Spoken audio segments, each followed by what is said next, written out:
While WasteExpo was kicking off this week in Las Vegas, many of the industry's top CEOs were cloistered upstairs in a big room talking shop all day. Each session at the 6th Annual Investor Summit, led by Stifel's Michael E. Hoffman, contained a wealth of information WasteDive will continue to unpack in the coming weeks. Here are some combined highlights from multiple sessions. Recruitment.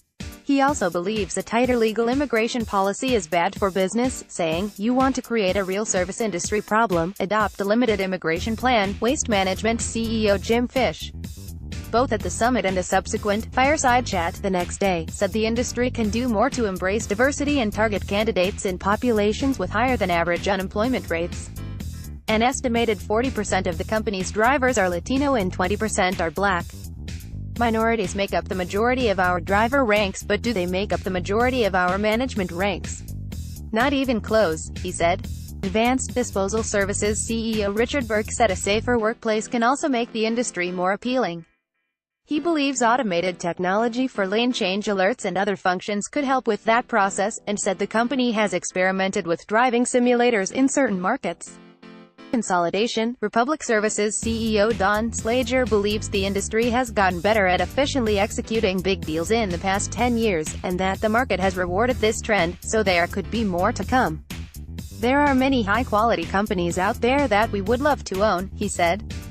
From a regulatory perspective, there's still plenty of room. Republic's team has also seen the average acquisition size get smaller, meaning that $25 million is now considered a large deal for them compared to what may have occurred in the past. Multiple companies touted the benefits of a well-placed tuck-in acquisition. For example, Casella Waste Systems' recent acquisition of Complete Disposal in western Massachusetts gave it rail transfer capacity for the first time and will enable movement through a wider disposal network. Disposal. The trend of shrinking disposal capacity in certain markets like the Northeast was also a concern for executives.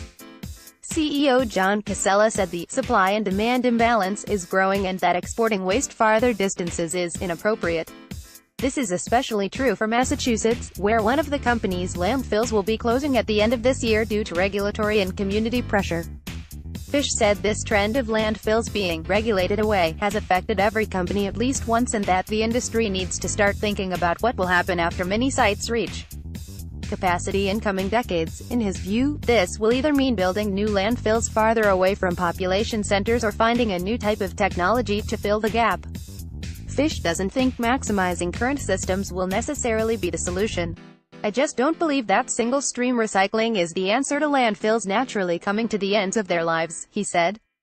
Recycling. There was a general consensus that China's import restrictions have led to a watershed moment for the industry's recycling activity.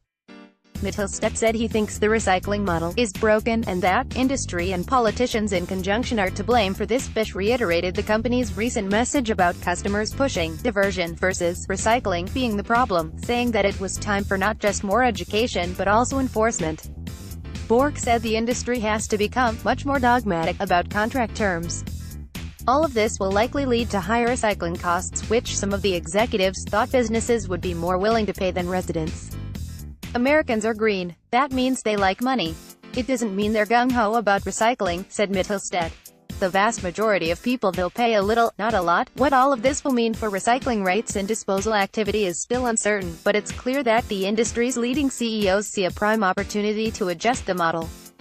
"While this is a tough thing to go through, it's going to make the recycling business better," said Slager. "It's, in the long scheme of our business, actually a really good thing." Follow Cole Rosengren on Twitter. Top image credit, Cole Rosengren.